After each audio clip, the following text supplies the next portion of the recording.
This is Hajj from Camp University, and I'm interviewing Rita Benson LeBlanc, who is the owner and executive VP of the New Orleans Saints. Indeed. Okay, all right. A pleasure to be able to actually talk with you, and I really appreciate this. There's a couple questions that I want to kind of dig into. One is you're an owner in the NFL, which is a male-dominated field. I'm not sure how many women owners there are. I know Georgia. She passed away. Okay. But there's a lot of women behind the scenes, just like with many families and family businesses. So there are fewer who are in the forefront as far as representing the team kind of in the community. Okay. But in general, for instance, being in Chicago, the McCaskey family, it's Virginia, and it was her father as far as inheriting the team from. And then, there are other family legacies in the Indianapolis Colts that we beat. So Jim Irsay has a team, but his daughters he's grooming them to be much more involved and attending the NFL owners meetings and that kind of thing. So as a management level, the owners own the whole league, and so we have our ownership meetings where we're updated on things, and then there are different steps of meetings down the way from all of our layers of staff. Okay. And so I think that the strength of the league is the family ownership, so you get that sense of history. And certainly when I started attending the meetings, there were probably a dozen women or so in the group, but I don't know if it's just my personality or the South or what exactly, but I'm very comfortable with people who are my grandfather's age, and I've just really admired the diversity of experience and the kind of business leadership that is in that room. And so I've been very proud to continue to work and really grow up in our business with these people. So it's, I think a lot of people, when they ask that question, they think it's an adversarial sort of situation. And for me, it's been, it still has a unique evolution because of the family business. As you're earning your stripes, it's, people don't really know how to work with you, and that kind of thing. And then often it's a challenge too. If you're younger and you look younger, so the people I work with know what I do, but it's quite amusing sometimes. People from the outside, they think I'm just part of the staff, and they go, "Oh, you're Rita."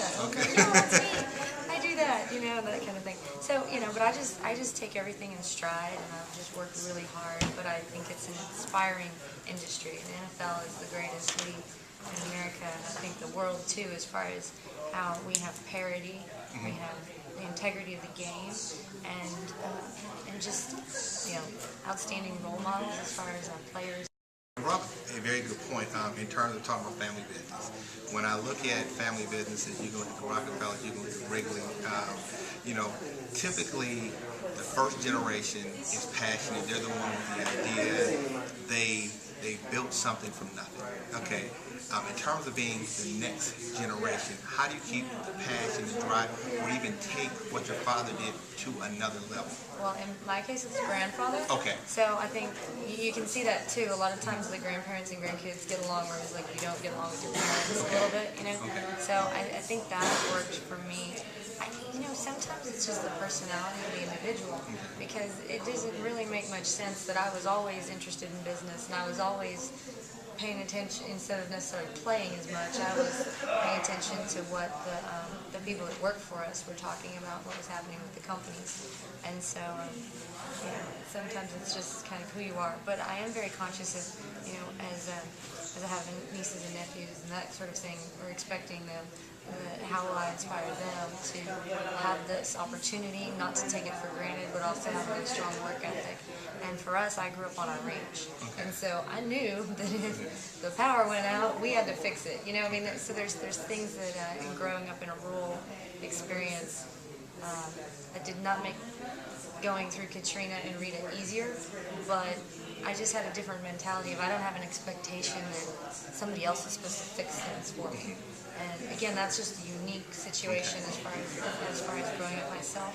But with the league, when I'm at other meetings, I can tell that other owners have encouraged the younger kids to talk to me. And so I always encourage them, even though you're going to get the job or you're going to get the internship because you're related, you need to still have that experience. And that's the strength of the league, is that the next generations have that touch, that interaction.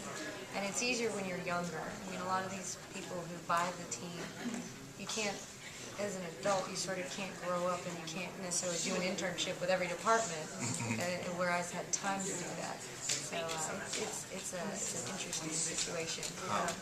Also, too, I know, my wife is from Lake Charles, so she's from Louisiana. Her mother still lives in Lake Charles, and so I know there's been a lot of interesting things that are happening, in terms of Hurricane Katrina, Hurricane Rita. Can you explain what the Saints have meant to New Orleans and that region of the country that's trying to rebuild? We see things on CNN, we see all the things that are going on. Being on the ground with them, what have the Saints meant to the community? Well, we're all sharing the same experience, and that life is hard, and that everyone from every socioeconomic background was impacted by the storms and had to make a conscious financial decision to come back. The poor know they need help, but the middle class and the wealthy, when they have been completely knocked off their block, how do you recover? And we were able to do that with people hand in hand. And in as much as the team was rebuilding itself and the fans were saying we appreciate that you're here, that inspired them. So it was very day to day, because you just didn't know. People weren't there to open a business. People weren't there to patron the business. So you're going back to for Lake Charles and certain other areas in the region, because they didn't get as much press if it was Hurricane Katrina versus Rita versus Katrina. More of the federal dollars came to Katrina-impacted areas instead of Rita. And so we were very conscious of that with our government and our elected officials. We did everything that we could. The league gave more money for youth programs and those kind of things. So we were very active in how we went and checked out every school, everyone who applied in the whole region, and were able to channel funds. But beyond dollars, although that's extremely important in all of the recovery that we've had over the past 5 years, it's really been harnessing the exposure and also showing a positive, because Lord knows there's plenty of bad news. Yes. But for the gains, but also these building blocks of, we were able to fix this, we were able to work on this, and also partner with other groups. There was the Hurricane Katrina crew, which was a volunteer group that just cleaned streets. Very basic. Bunch of volunteers. If you can bend over and pick up trash, you can help out. And so just showing that anyone could contribute at any level. Now that was then.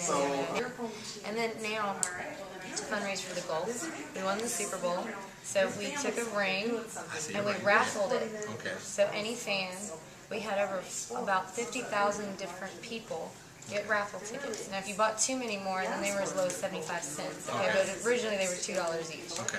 But they had people buying online from all over the world, from like Laos, Australia, Europe, fans everywhere. And just so happened, electronically, the person who was selected was from Hattiesburg, Mississippi. Okay. So, but we raised over $1.6 million. But the awareness was as much or more important than the funds. The funds are going through food distribution and things like that, and job help, and also through the Ottoman Institute, where they're actually cleaning up the wildlife that was impacted by the oil spill. So we cover as much, do as much, where we can channel that energy and that attention. So it's sports and it's fun, and it vicariously takes people away from the problems. Okay. And unify. And I will just close out with this question. What do you want your legacy to be? We won the Super Bowl. That's a start. But I think that we through. No, you as a person, in terms of when people think about Rita Benson LeBlanc, what would you want your legacy to be? I am in the speaking. I played a video and I said I'm a bleeding heart because I choked myself up on video that I've seen a million times. So just that I cared that much, and that I used my situation or gifts and tools to help others. Okay. And that I think we were truly able to inspire the nation and the world with what people working together, just helping each other out, can accomplish and do. And so whether the city was doing it with the team and the team doing it together to win the Super Bowl, we were still winning every day because we were rebuilding. Okay. Last thing, can we get a close-up? Because I've never been this close to a Super Bowl. You can hold it. Uh-oh, I can hold it. We got to get this in there so everyone can see what a Super Bowl ring looks like. So It's heavy. Pretty awesome. Yes, it is. Well, thank you, Rita. We appreciate your time. Thank you. All right, Thank you for covering Beyond Sport. Yes. I'm excited about Belong Sport. So thank you very much.